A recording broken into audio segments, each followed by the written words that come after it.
So I have a question. What is your favorite follow on Threads? Who's the person or brand that you are loving the most on Threads?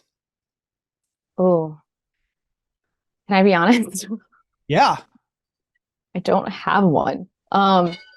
you are correct. Yeah. Well, I think you're Jackie. Do you have anyone that comes to mind? I got really excited the first 2 days. I was like, ooh, this is going to be dangerous for me. About to be up for 3 hours for the next 3 months. Like, this will be fun. And the excitement really wore away for me. And I was like, wow, it doesn't seem any different than I anticipated. Like, it didn't offer me anything additional that I was looking for. So I probably haven't logged in 5 days. And it's only 7 days Yeah. old. Do Yeah, you I know what think my it's biggest problem is with it? I'm seeing things I don't care about. So like Mhm. Mm. I'm a big Orioles fan. I talked about it on the last podcast. I was so excited when the Orioles joined. I made like one thread about Orioles are here. I guess I'll stay. But then they started showing me all MLB and all different um Mm. MLB teams that I just didn't care about. And then they started showing me basketball, and Well, I here's the like thing. basketball. Almost everything that Meta has tried to do has not gone well over the last couple of years because of the stink of the brand and the personality and Hmm. all just the muck that's been connected to that company. So, Yeah. when they came out with video devices, you're like, I'm not giving Meta any more access. Like we're still kind of PTSD or reacting from the Candy Crush. Like to me, that app. And do you remember when every family member was asking you for like free live? I don't even know. I was just like, It's Yeah. addictive. this is the depression of what social media like. That's not the future I was promised. Was some long lost cousin asking me for an extra heart to go to the next level of some stupid video game. Yeah. Um, so I wonder if they were just thinking like, there's not going to be a lot of people here, and we're going to by default pull in all this other content. Um, Either that or my other thought is that they're trying to somehow go after like a TikTok for words and Mm. images, Hmm. where they're like, because I get the sense that there is a heavy weighting of how the TikTok algorithm works with threads. But I agree with you. Like I could tell you, I'm not going to, but I could tell you like the people that I love to engage with on Twitter or love to follow because it's a unique personality with unique voice, or it's someone that there's no way I would ever get a chance to interact with in real life, but have access to through the platform. Hmm. There's lots of bad things about Twitter, and it's not a great UI at times, but Threads is not Twitter at all. And I Yeah. think that question, I don't think most people could answer that. And I think it's also been hilarious to watch people flail about of like Hmm. trying to figure out how do I become one of the cool kids here? Yeah. What's the content? What's the purpose? Um, I was actually going to jokingly put out there as a Yeah. thread, like, why haven't I gone viral yet? Like, I don't understand. Like, isn't this is one of the first ones? Like, isn't this how it works? Like, come on. it does But seem no. like the doom scrolling effect is just like people crave this thing that they just keep hitting refresh Mhm. on and Hmm. see new stuff. And so maybe the dopamine drip of new things is part of what was exciting about it. But Yeah. I also heard someone, I can't remember because I listened to so many things where I heard this, but Meta has one of the best AI platforms there is, period, in a Hmm. story. That's how the content has been delivered and matched, and ads are matched to the right users. And they've got a great, but one of the challenges of their existing platforms that are highly used by um, well to do Westerners is that it's all photos and videos. Hmm. And so the ability for AI to know exactly the context, think about how difficult it would be for an AI system to understand a new meme that comes out. Mm. Just like if there isn't a lot of context or terms. So part of the theory is that one of the reasons Threads is a big push is that with large language models, um, and just where AI is right now, that Meta itself needs more text from its users to be able to analyze kind of what's going on and what they care about. And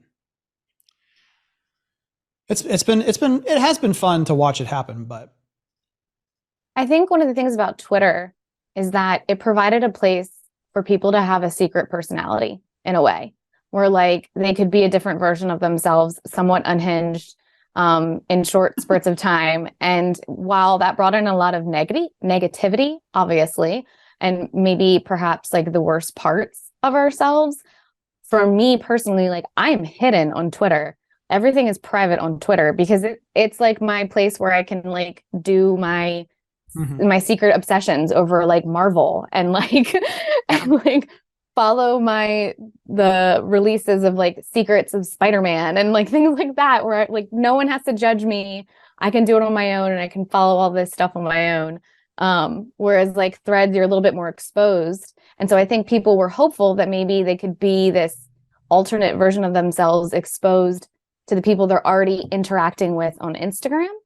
But then it didn't kind of come into fruition that way. Instead, you were just kind of boxed in by the people you're already interacting with on Instagram. Yeah. Brands just aren't good at conversation generally, and in home building specifically, which is why, Twitter just became a place for people to complain or try to get customer service from their builder. And that's like, everyone's like, what do we use Threads for? I'm like, well, it's in theory about conversation. And most home building cultures, unfortunately, are like, no, the customer must stay over here and let us, it's not as inviting to the conversation as some industries are. I still stand by that the only brand that's ever done Twitter right is Wendy's. One of the few. One of the few. All right, let's get started. Welcome to episode 291. I'm Kevin Oakley, and with me today is Beth Russell and Jackie Lipinski. Hello.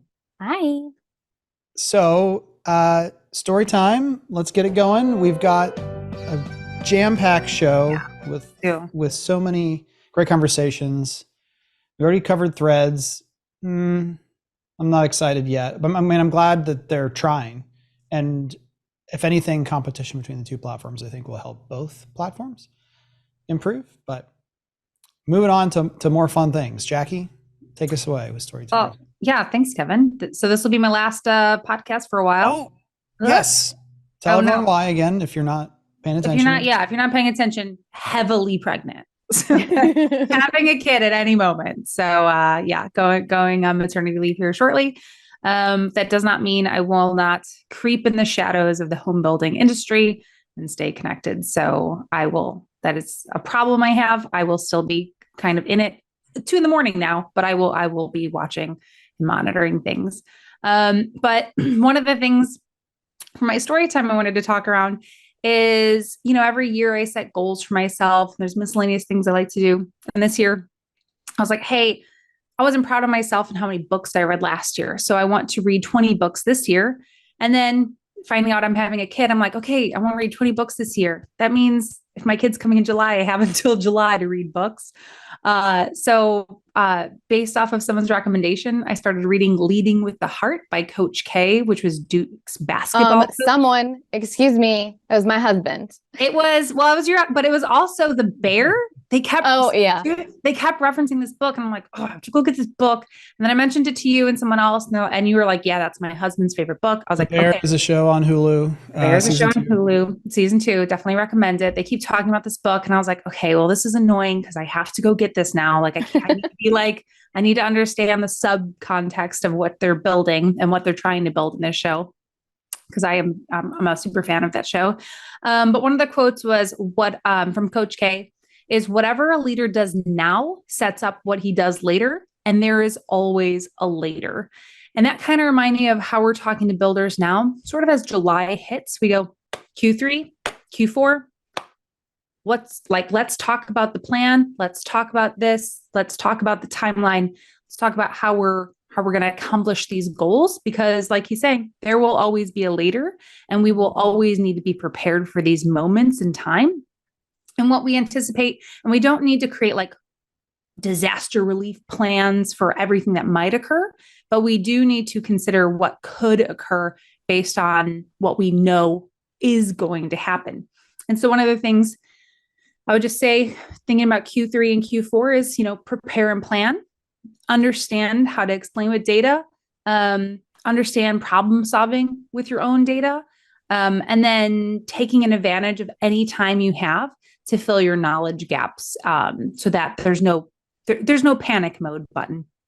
And that's why I think the theme of the week with my builders has been is, okay, let's talk about the next 6 months. How many specs do you have? What's our budget? How are we going to prioritize that? And then what's the wave of specs coming online, and how can we create game plans around it? So I would highly recommend that book, though. I joke today I'm in the Coach K cult because I was like, oh, I get it. I get why people love this book. So it's really good for any leadership, kind of trying to think of a style as a basketball coach, but also zoomed out more. Have you read that, Kevin? I have not read it. I did read so good. I've read biographies of Coach K. I've not read this one, though. The story behind like the power of Coach K and his leadership and why this book is so inspirational is because of the fact that he had a legacy with Duke, a winning legacy with Duke, as much as it pains me to say, being from the University of Maryland while we were in the ACC with them. But he had to regenerate his process year after year after year because he had a new team every year because they were always leaving and entering the draft. And so he had to create this winning atmosphere and this strong team atmosphere and environment year after year after year quickly. And I just think that's really interesting and powerful. And what you said, Jackie, really hits nail on the coffin, but also reminds people that they have to be able to prioritize, because what I'm seeing a lot across the board is the inability to do so. Like things are starting to like slow down a little bit. Everyone's worried about Q3, Q4, and people are like running around with their head cut off and not knowing what to do with their hands. And like, you got to like stop and prioritize, because if you don't, that's when you're really going to run into issues for sure. Yeah. My favorite analogy of the week has been, it was a little phrase a builder said. And I was like, ooh, I love this. And she kept referencing like, yeah, I'm building up a team of champions. And I was like, so I kept imagining these gladiators that you have to be like, I need these champions fighting for me in these divisions who will, build up, like help alleviate the stress of, okay, if this is going to happen, they're going to take on the training of the CRM. They're going to take on the training of this. And you can't fight all of the battles, and you can't be your own champion. You need to have people on your team who are bought into it. And that's what Coach K is also talking about, and just building. And he's like, the older students become the younger students' mentors, and everyone has to rely on each other. Because at the end of the day, with home building or a basketball team, I mean, you're a team. You're all working towards the same goal of, let's sell these houses. And there should never be he talks about there should never be jealousy on a team, and there should only be camaraderie and lifting each other up. And that's what a really good leader should strive for. So another good book for champions, and that like circle of trust. Kevin's heard me reference this one, The Starfish and the Spider. It talks about organizations like AA, how they don't have a leader. It's a circle, like it's a process, and they're all aiming for the same goal, and they all hold each other accountable. And organizations that have a mixture between structure and this circle mentality, striving towards the goals instead of making someone happy, like instead of a leader and making a leader happy, that sort of thing, operate at the highest productivity and there's all these case studies. It's really a fascinating book. Honestly, recommend it. That is a good one. I have read that one.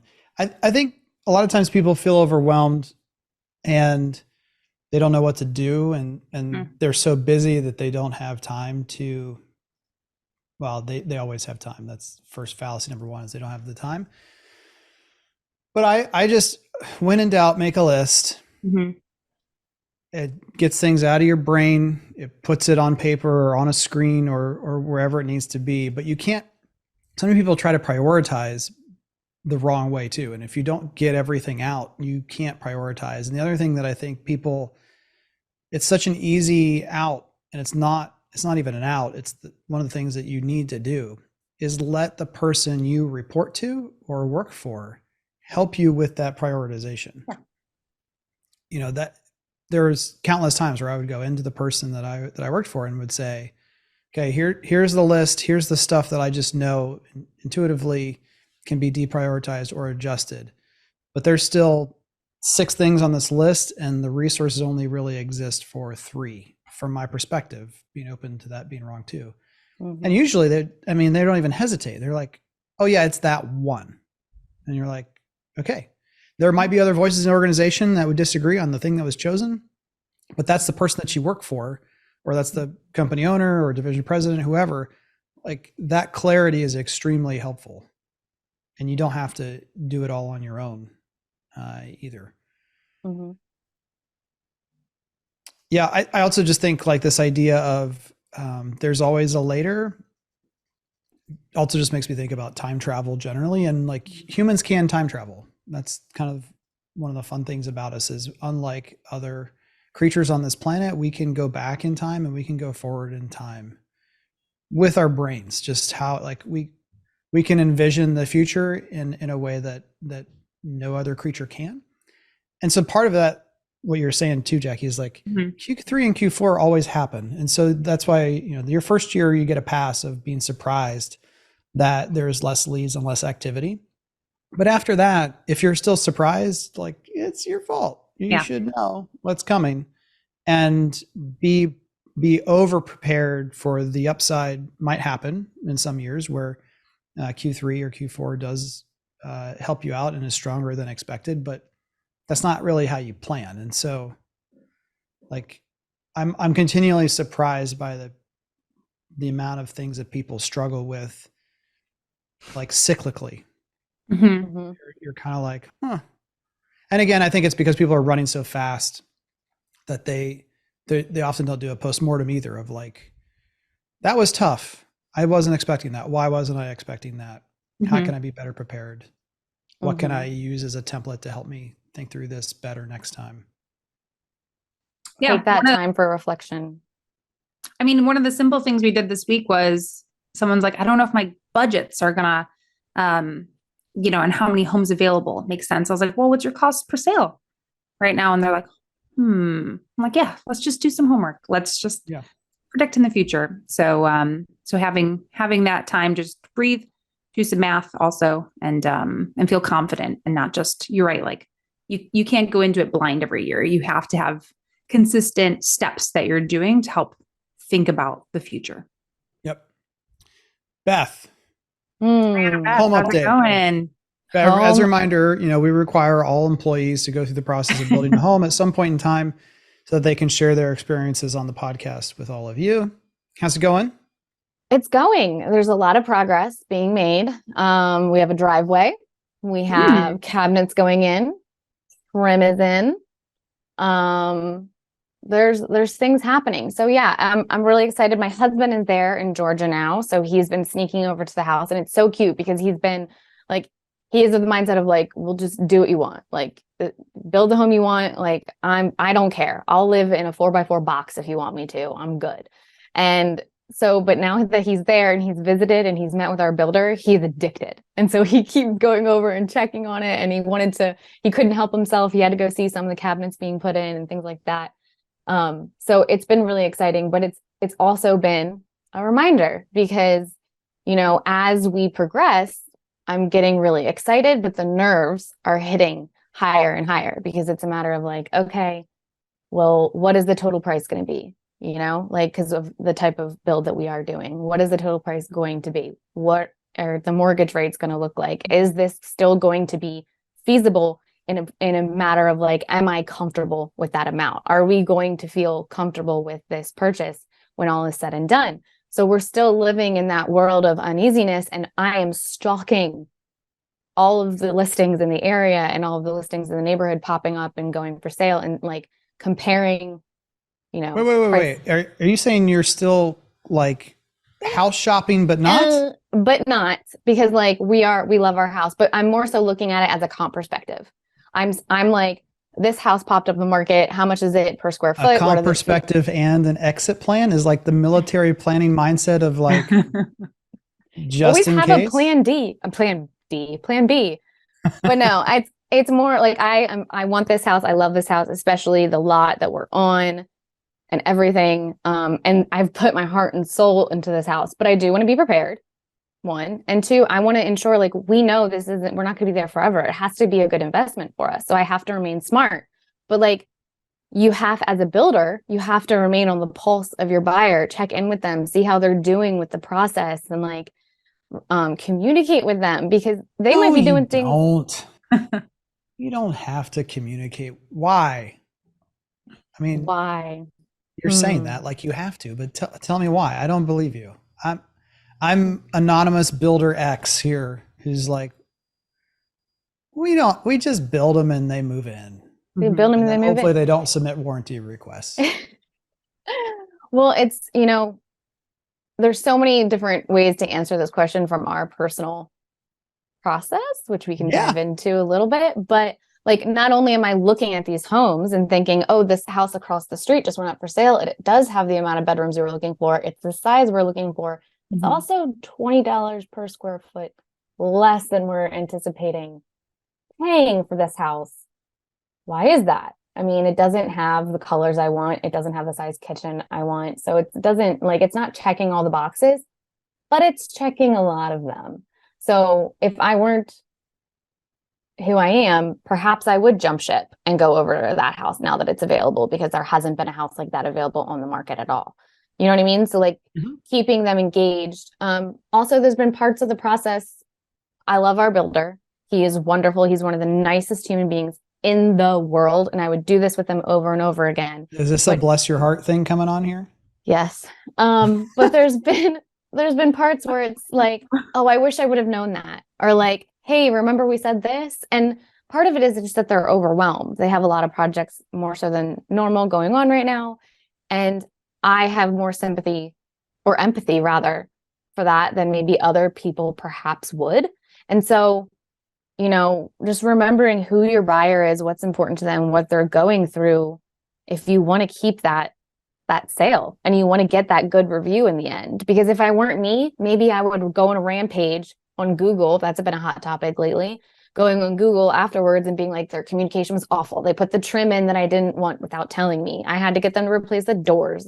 The driveway was too wide for my liking. Like, I could sit there and complain, but because that stuff isn't that important to us and we understand, it's not, we can move on. Yeah, but you're not normal.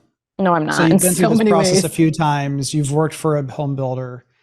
And I think that's always, people buy the end result. They don't buy the process, even when they think they are. Like, we were those people. Melanie and I made an actual send pictures to Walmart or wherever scrapbook of our first house. The stickers and the special borders and all that like stuff.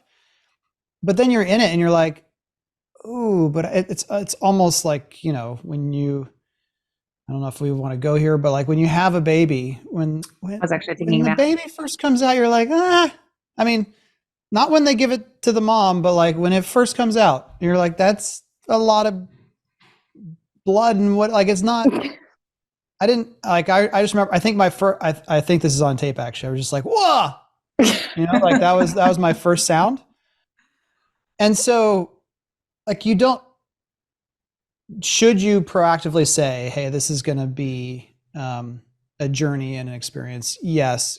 When you do that, and the amount you do that is a really delicate thing, because everyone knows it's going to be tough. There's going to be challenges, and you can have good attitude addendums like we're big fans of that Elena Money put in place at Garmin, and say we're going to all have a good attitude about problem. But whenever the problem does happen, it's almost like every bad relationship or every bad customer experience you've ever had is on that shoulder with the devil in your ear. Like, they're going to screw you this time. Nope. This time they're going to screw you.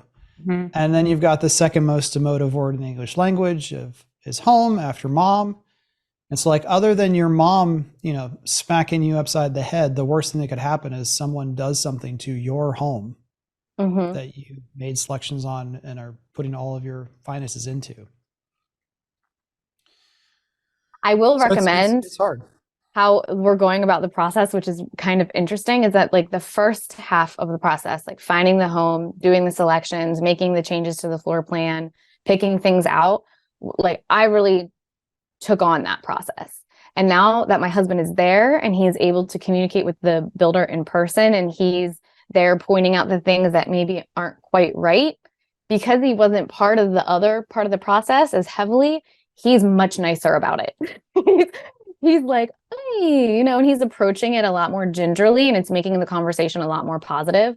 So I love that we've had that little bit of good cop, bad cop balance, because now I don't have to have that conversation. And if I would, it would probably not be as nice because my patience has weared a little bit thinner, but his is still like really up there. So that has been. But yeah, that was the other thing. Is like part of the fun is going to see it on a regular basis, and also your ability or the likelihood that you will be unhappy about things that when you go back to becoming a rational human being 2 years from now, you'll be like, why?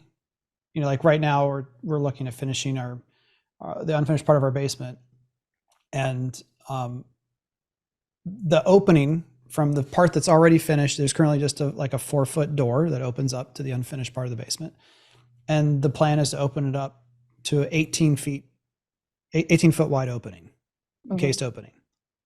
And Melanie's like, she spent hours staring at it, looking at it, remeasuring. And she's like, I just don't think it's big enough, Kevin. I'm like, what are you talking? 18 that's really big. And I took her to all the other openings around our house. I'm like, how big do you think the opening is here from the kitchen to the living room? Oh, I'm like, it's shorter. And she's like, yeah, but it's just, I don't know.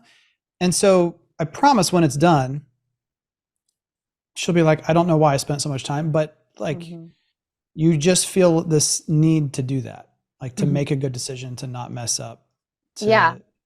And in this process, there's a lot of that pressure is on us because of the type of build that it is. Like a lot of the ownership of the choices and making sure things are on time are on us.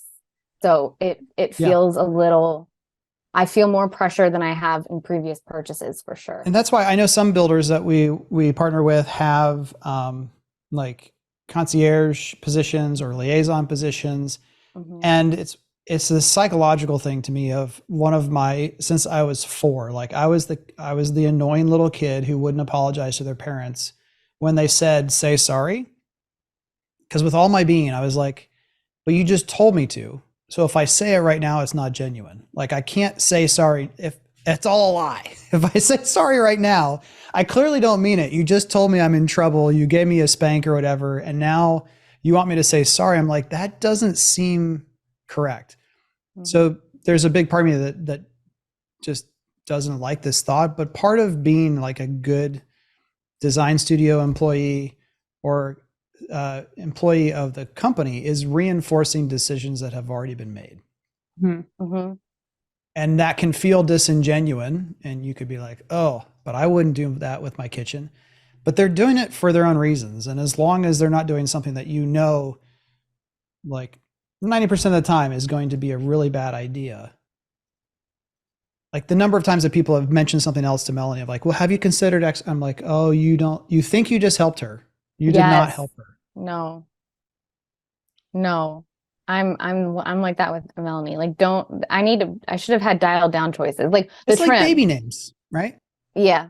So my issue, like not issue, but one of the things we ran into is that the trim that was put in wasn't the trim that I like. And I really wanted more of like the Craftsman style trim, just like clean, classic, looks a little bit more homemade, that type of thing. And it just ended up not being in the budget for the home. It's more expensive than the regular trim. So they put in the regular trim. So when I saw it, I was like, oh, because I had a different expectation in my head. And I'm like, okay, am I going to be able to stare at this trim for 3 years or more? And just think every day, oh, I wish it was the other trim. I would say, again, people come over to our house a lot. We love having people over, friends of the kids, everyone. And they always will make a comment, of course, because the home is new. And every time it happens, you're kind of like, oh, yeah, it is nice. Yeah. But you don't walk around in your home constantly saying, like you do for a while, But eventually you're like, that trim just fades into the background, and the life that's happening in the home does become more important than, I'm staring at it right now. There's two nail pops in the trim that like really annoyed me, and they need to get fixed. But it doesn't prevent. I mean, I don't know. Yeah, no, I mean, that's a good reminder. I remember coming to your house and you guys asking about the pendant size, the scale. Like, you were worried about this, and I was like, it's beautiful. Like, I was like, this is something I could only dream of. But it's that same concept of like, when you see something every day, you start nitpicking, you're noticing, but forgetting at times, like, man, I think we're we blessed need an to be actual here. just psychiatrist, psychologist, whoever the person is, to come on and just talk about the reinforcement of decisions, or like making people. It's not even I'm not talking about in the process of selling the home. I'm talking about once the home is sold, how to make people feel confident in decisions that have already been made. I'll be the guinea pig. We can have a live therapy session. All right, I might scare people away. My story time is about realtors gone wild, maybe. So a builder reached out to me and said, hey, we have real estate agents who are taking it upon themselves to build entire websites that use our brand, use our logo, use our colors, use similar layouts, and are like overtly trying to make the potential customer, think that they are the home building organization.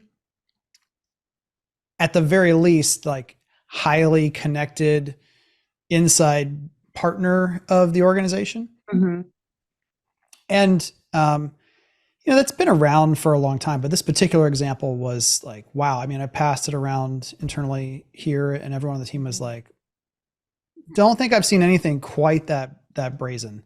Yeah. They're even running ads to send people to these websites where they're overpaying the builder themselves for branded terms, like the actual community name, the builder name, in hopes of getting those leads. Now, the thing to think through there is, this person who asked the question, this is something they've inherited, and they're just kind of like, is this so? What do you think about this? What's your perspective? And so that it's a place they find themselves, not decisions they already made. But first of all, when I just say that, what comes to your mind? And then I'll kind of tell you different perspectives that I've come to. I know the question is, we didn't have in-house agents. And so some agents would be very passionate about wanting to seem proactive for getting leads and showing that, hey, even though management, if it's a 30-30-30, like 30% of leads come from walk-in, 30% of leads come from the company, and I'm generating 30% of leads. That's their justification. But there's also, you're right, that like gray legality of it is, you are just exactly copying and almost devaluing yourself and discrediting the builder in certain ways. Of if the information, you're creating almost a weird, confusing experience for a lot of users and visitors. And I feel like overall it's a disservice, although I appreciate the passion. It's like we have to stay within a certain box. And that example you did show, Kevin, it was, for everyone who obviously didn't see it, it's just scary copy paste of the builder's website. And it was like horrifyingly duplicated. I think, I mean, on the one side, you could say, well, what's the big deal? Because the majority of this builder's sales already come through real estate agents. So in terms of extra expense, it's likely already going to have a real estate agent on the transaction. And so they're just, I mean, one of my initial thoughts was, man, like someone else is willing to spend that much money to sell your product. But then I caught myself, because that's what a lot of people will tell themselves. I'm like, there's actually no guarantee that they're going to end up selling the home in that builder's neighborhood. And in fact, a lot of the times when we work with organizations, because we also work in the CRM system with the builder and their online sales team, we can see things like what is the rate that leads brought in that are then handled by outside agents who represent, in air quotes, only the builder, Mhm. end up buying an existing home with someone else in that office, or it's always higher than people are admitting to themselves when we first ask the question. So it's not good. Now, here's the tricky part is if that's been in place for years, maybe even a decade or longer, and that's kind of just been a accepted practice, how do you undo that without, because it's not, I mean, it is personal in that it's affecting everyone, but it's not like I hate this agent, this human being. Mm-hmm. The practice has been like allowed to happen, and maybe this is the fifth person to do it, and now you're going to smack them and be like, "Hey, stop that! You can't do it. I'm going to sue you," or send an attorney letter. Like you don't. There's zero desire, going to be clear in this example, of the builders like not trying to not get agents involved. They're happy to pay agents for their involvement. They're just saying, like from a brand safety perspective, this is not good. Yeah. Any one of those sites could get hacked, and cannabis or pornography or whatever could be put on it, and that builder's reputation and likeness is now tarnished. Pricing is, I mean, I promise you, they're not keeping that website updated like every hour, every day, every week, even probably once a quarter, or just like when someone says, "Hey, the pricing's wrong." Product changes that might happen, availability changes that might happen. It's at the end of the day, you have to, I think you have to remove any of the goodwill that you're like, "Oh, well, they're getting our name and our message out there," to know they're leveraging our assets to get leads that then they can ultimately choose to do whatever they want with. Like there is nothing connecting them to that project or the builder. I think it's that reminder of like, they're doing it for themselves. They're not doing it for you. Like, and it's a harder at that scale. It's harder to approach, especially something that's been accepted practice for so long. We had instances where, when I was at my old builder, where realtors would want to do open houses, or they'd want to do video tours of the model home, and they would leverage the brand and the product to, as if it was their own listing, as if it was them bringing it to their clients. And I had to start having conversations with those realtors and just be like, "No, we have rules in place now. These are the guidelines you have to follow. And this is the practice. Like these are our rules. You have to follow them or you can't do this." And interesting. So like, did you say, "Hey, you can go ahead and do a video tour, but you need to be clear that you're touring a builder that you can help them work with, but it's not your community, your neighborhood, your home"? Or we had very strict rules in terms of saying this listed is provided by X, and it is not my listing. I can help you, like as a buyer representative while working with this builder, and our name had to be present throughout the whole thing, and things like that. We had to be tagged so we could share it, and we just had a very fine line of what was acceptable. You're encouraging, but also like, here's the outline of working with us. Yeah. Well, even you saying like, we want to be tagged so that we can share it, you're offering to amplify the message. So I think that's again, I interact with a lot of agents and brokers on Twitter, and there's this, I'm working on my manifesto to really speak to this, but there's this thing of like, we want builders to build product because we need homes to sell for our customers.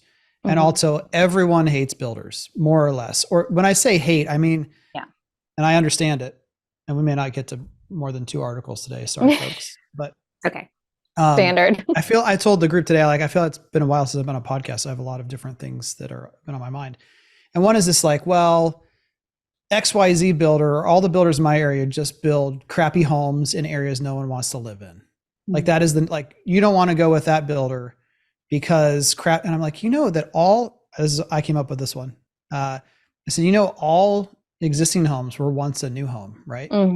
Like how did that home that was built in 1960, 1970, 1980, or 1990, talk to me about what you think the construction quality and methods and workmanship was of those homes. And they're like, well, no, because they used to use, aged timber from reclaimed, blah, blah, blah. I'm like, I don't know if you grew up in the 80s that I grew up in, but there is a whole lot of shady stuff manufactured and built in all industries in the 80s. Like Name one toy you would give your kid now from like early 80s and not be afraid they were going to kill themselves, choke on something, or stab something, or like be poisoned. Yeah. Like, so all those homes in 1980, like that now you're selling as a used home, and you're saying, well, now you know what this is, and it's built better than I'm like, have you seen building codes? Like, I mean, I don't know. I'm having a hard time. I need Sean Carpenter or someone else to come on and help us, because I think obviously part of it is that realtors, I don't know how often, but it definitely happens where they're not compensated properly for the role that they play. Mm-hmm. We could go into reasons why or why not. It doesn't really matter. So I understand that. Like if you did work and weren't compensated what you felt like was fairly, I would have a little bit of an axe to grind. But this idea of, if it's not the quality level of a custom builder, it's not worth my customer looking at, or I think it's partly because the realtor wants to be able to solve all the problems for their client. Mm-hmm. And in new construction, Beth, as you're going through right now, it wouldn't matter if you had an agent. Like the agent isn't going to fix that trim, but you still might complain to the agent. And if I'm an agent, I would be like, oh yeah, I feel like I'm supposed to take care of all of Beth's problems, and I can't when this other. Whereas in a used home setting, you're just like, well, we're right in the contract, like must give a credit to replace the trim. Like the problems are all more immediately solvable, and I wonder if some of that runs into why realtors and builders kind of hit heads so much. I've experienced a lot of realtors resistant to the process because of the time that they have to devote to the process. Like my poor realtor is listening to me all the time, and I'm asking her questions all the time. So like the involvement and how much you have to put in, it's not as quick as a turnover as it is in the resale world, that's for sure. Unless of course it's a move-in ready home. But then you also have the fear of the unknown. Every builder's process is different. It's not standardized like it is in the resale world. They don't feel like the masters of their craft when it comes to new construction. And so there's this fear of not looking like the expert and not being the expert to their client that they're used to being, that they're resistant to the process. I can't tell you how many realtor friends have reached out and wanted to learn more about new construction for me and the processes involved and what the contracts look like and the different clauses and all this stuff, because it's uneasy and it's so different from builder to builder to builder. Yep.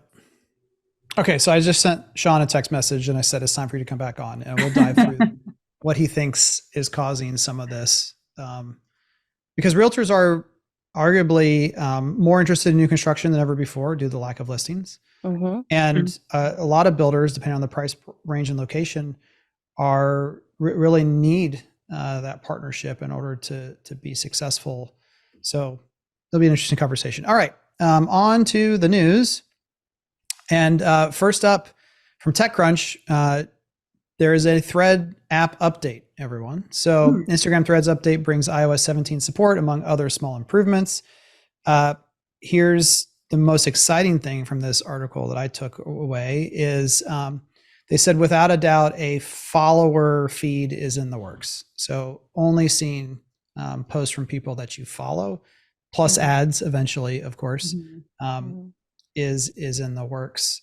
And otherwise, don't expect a desktop version of Threads, which that might be weird if you're not used to Twitter. But the Twitter desktop functionality is extremely complementary and useful in a way that I can't really describe unless you're a Twitter user, and then you probably understand that you probably do use desktop and mobile more interchangeably than a lot of social networks. Like, who goes on Facebook desktop anymore, really?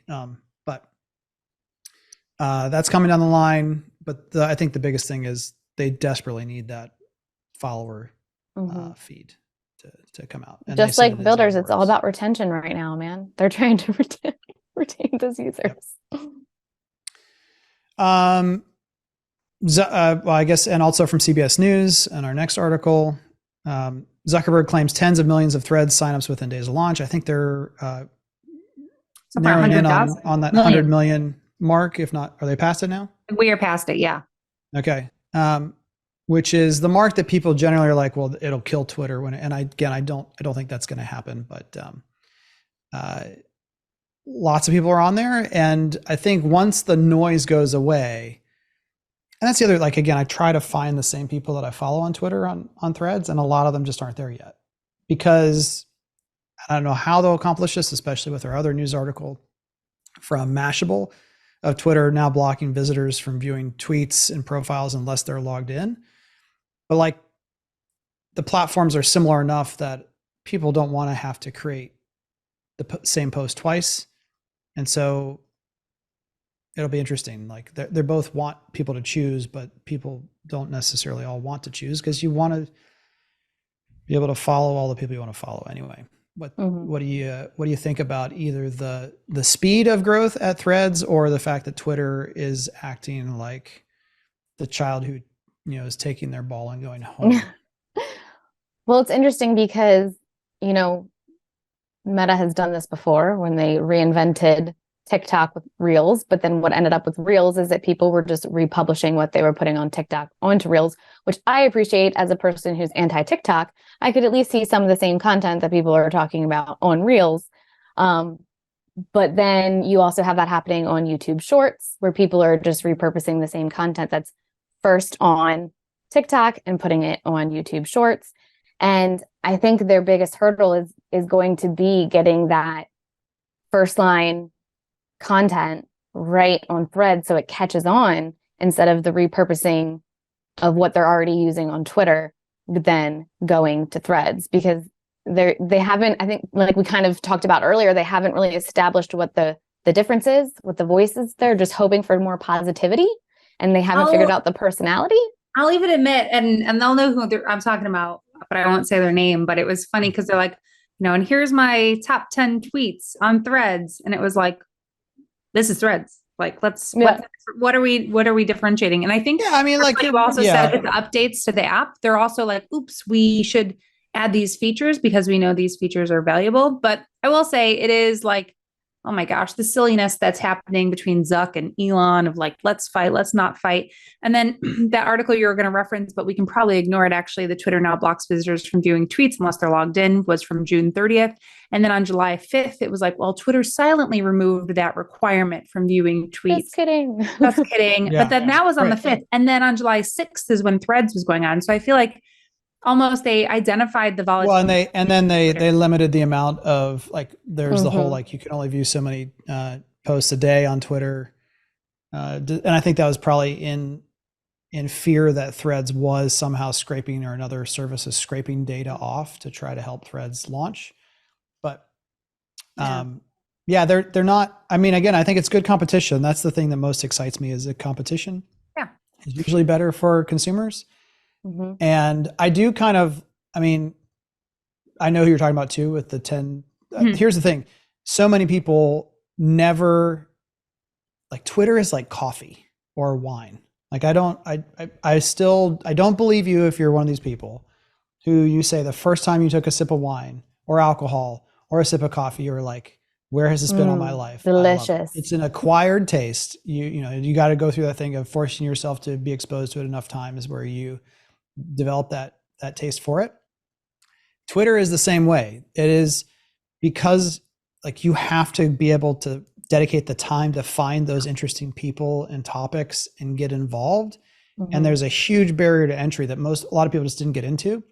So I took that as like, hey, this is the easy, you're here now version of Twitter. Yeah. And so let me try to help you understand some of the cool things that I love about this place that you like.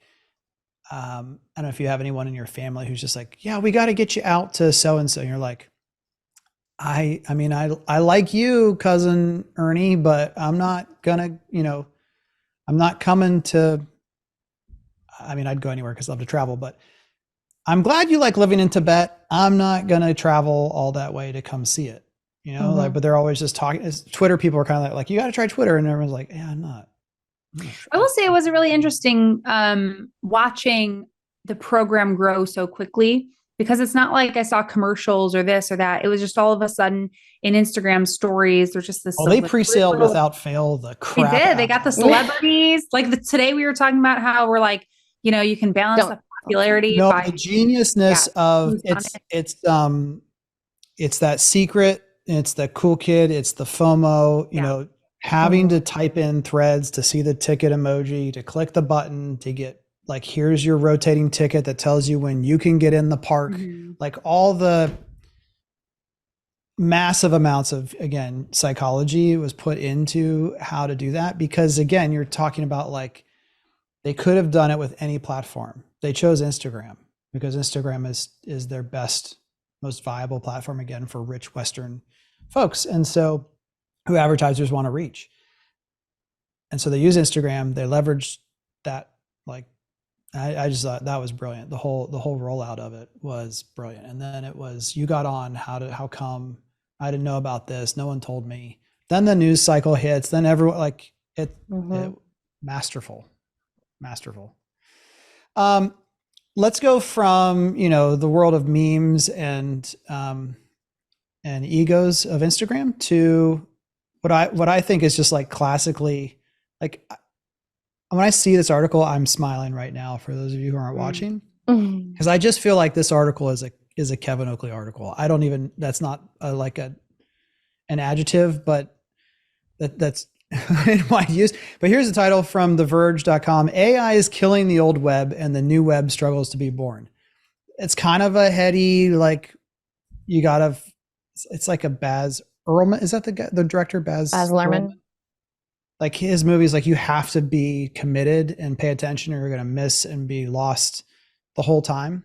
But I just thought this article was so stimulating in its approach. And so here's just a couple quick examples. The basic idea is that generative AI models are changing the economy of the web, making it cheaper to generate lower quality content.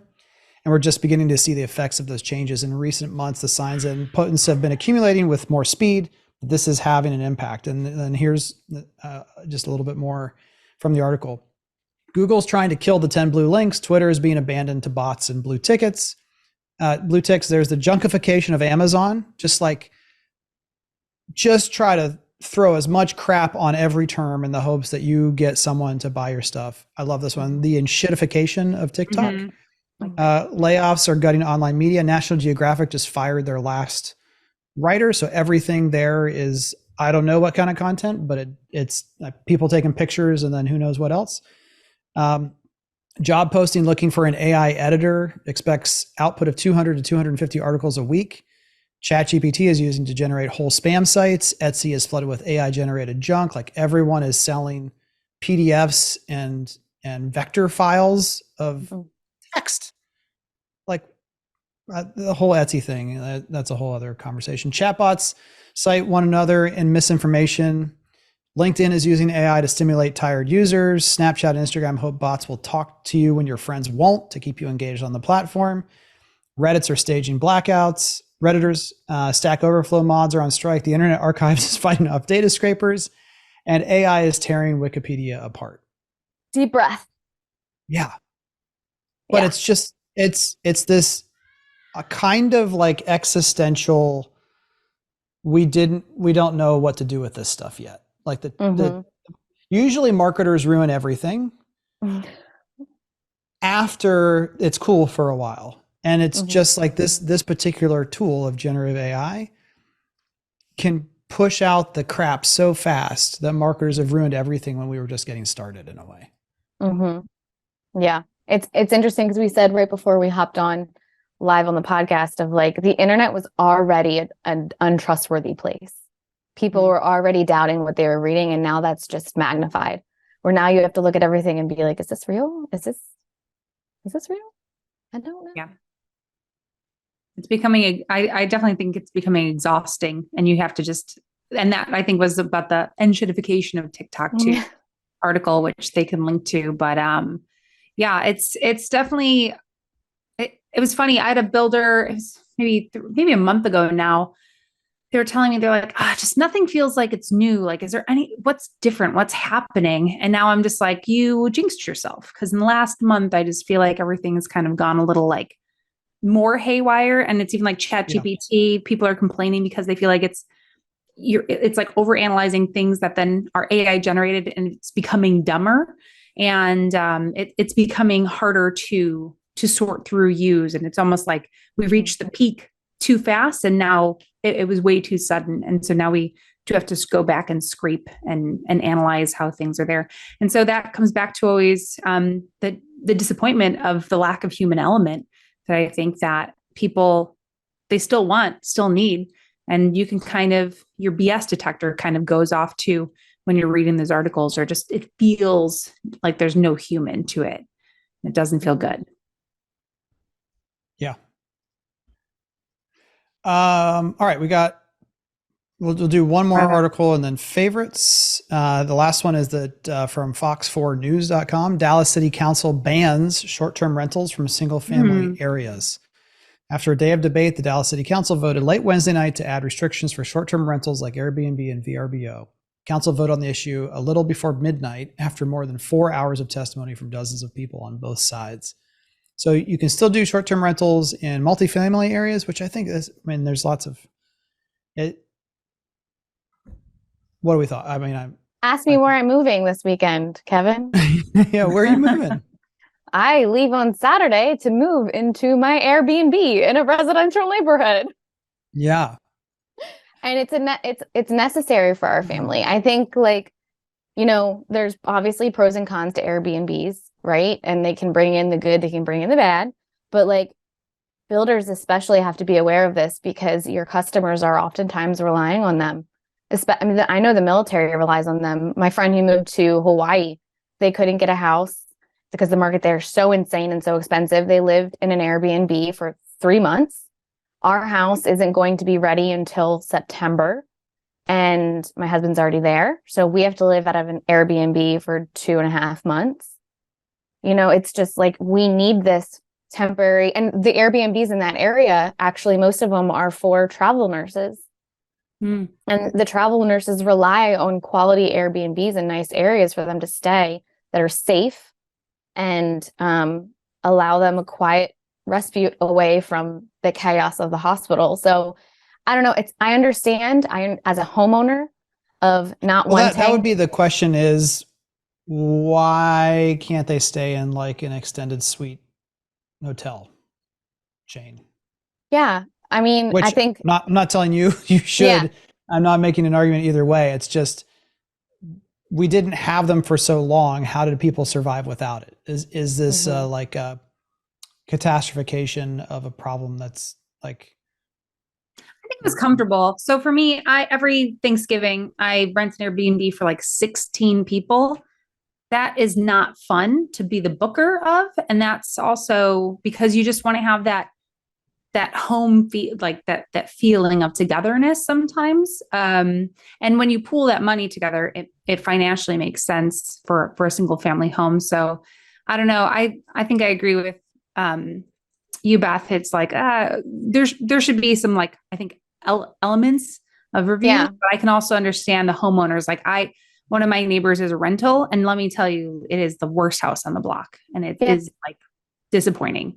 So I think that, like, to Kevin, what you were asking about, like, Airbnb became a thing for a reason, right? I think from my perspective, having interacted with many people that had to stay in extended stay hotels or furnished suite hotels or like furnished apartment buildings, it was not the ideal place for them to have their children for an extended period of time.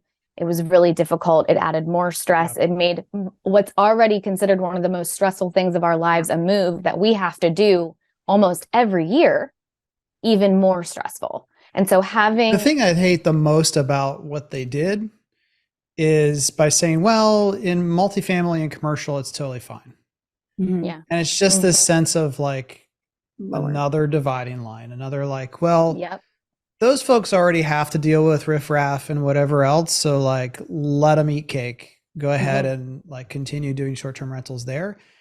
And that's the part of the whole thing that drives me nuts. I agree. Yeah. At the end of the day, the other argument I saw someone make was like, you don't need to give builders any reason to build less homes. So you could argue that this is bad, but what would be worse is that the incremental homes that are built for these investor folks who want them Mhm. To not have them at all would only exacerbate the issue. And so don't give builders any less reason to just build more homes because we have this dramatic need for more shelter. Oh, that was interesting. Although maybe somewhat flawed argument, but I think I see what their intent there is. All right. Moving on to favorites. I'm going to lead this one. First off is biking. Road biking or biking on a trail, I think, is just perhaps still, even with the Tour de France going on, like the most underrated sport that you could do, or physical activity, just because you can cover so much ground so quickly. Even like my 8-year-old can go like almost 20 miles an hour on his bike with me and like do his thing. And he's just like, this is an adventure. And you're going over, you get good exercise. You can rest on the bike. You can make progress even when you're resting, and you get to see a lot of stuff. And so biking is a favorite. Bluey is definitely a favorite, with brand new episodes on Bluey on Disney Plus. If you haven't been using the VPN to watch them in Australia, where they've been out for a while, you can now see them on Disney Plus as well. Anyone with kids knows what I'm talking about there. And then the last one that's actually helpful is a podcast episode on conversations with Tyler. Reid Hoffman, one of the co-founders, I believe, of LinkedIn, and a big investor, talks for about an hour and a half about all of the things that you probably haven't heard anyone else talk about related to where he thinks AI is going and what the challenges are. Things like, which this is probably terrifying to many as well, like which government institution is the one that really should be thinking about AI? Like, or should there be any government institution that's anyway, it's a great, fascinating article or a podcast I'd highly recommend if you're so inclined to take a peek at that. Link in the show notes. Jackie? Yeah, my favorite, I kind of already talked about it, but just have this big old whiteboard, stares at me in the face, and at a goal of certain goals, still need to achieve some of them, but it's just nice to not forget them. And so that's how I think I was able to speed up my reading goal, hit some speech class goals this year early, and then still behind in some, but I know I have time. So it's just nice to have those constant reminders of things you want to accomplish, especially as, like, first 2 months, things fizzle out. And then you kind of go back to, okay, 6 months into the year, what do I need to keep thinking about and doing? So just proud of myself that I was able to accomplish that so quickly, but then also looking at the other ones and going, you need to catch up. So it's also fun. What do you have, Beth? Awesome. I don't really have that much going on in my life. But I really don't. Like my day-to-day is it's chaotic, but like pretty standard. And so, like, honestly, I'm just excited about the future. Like, it's been really nice being in Maryland, being around family and old friends. And I'm super appreciative of the time that we've had here and the amount of crab cakes that my dad has prepared for us. And, all of the friends and family that have made the effort and matched the effort to come see us. But I'm more excited about the fact that we're about to get to Georgia. We're going to start this next chapter. We have a lot to look forward to. We can settle into a routine again. There's a lot of exciting things happening on the work side that really, just have me super excited for what's happening. So I don't know. Yeah. I keep saying the same thing over again, but I'm just really incredibly grateful, feeling blessed, and excited for what's happening. Yeah. What's the name of the book? Things smart people should know. I'm Googling it real fast. 30 things really smart. No, that's not it. Anyway, there's a book that it's a great book with charts and graphs, and just the whole thing is optimism. And like, if you're a pessimist in today's reality, there's like, you're looking in all the wrong places, because there's still a ton of opportunity to be optimistic. Watching too much news, probably. Maybe. Yeah, seriously. Maybe. I feel like this is the book club episode where it's like, sorry, Olivia, in the blog. I'm also, speaking of news, really excited to not hear Baltimore news every single night, because Baltimore news is like, there was a shooting in West Baltimore. There was a shooting in blah, blah, blah. And I'm like, okay, this is depressing. Yeah. That's hilarious. All right, just to round things out as we end this week's program, Reminder that there's fantastic Google Analytics 4 resources available in All Access. That's a completely free tool and platform that we've put together. There are 1, 2, 3, 4, 5, 6, 7, 8, 9, 10. Probably should have counted before the show started. 14 videos around using GA4, how to get around, how to pull data out, how to analyze it, and more to come. And then the other thing that's in All Access, there's something else I was going to say about that. What was I going to say? You got it in my brain, Beth, and now I can't. Ooh. Oh, and there you go, Olivia. And the other great thing about All Access is the opportunity to interact with everyone else there. And so I asked a question last week for the marketers. Would you consider yourself to be an introvert, an extrovert, or an introvert who can fake energy at sales meetings? And so obviously we have to put all the introvert categories together, but so far it is 78% introverts and 21% extroverts, which I don't know. It doesn't surprise me. If anything, it surprises me that we got 21% extroverts at the moment. But yeah, so be sure to check out All Access. Continues to be more great stuff in there, and we'll keep adding to it every week. All right, everyone. We'll see you next time. Yeah. Bye-bye.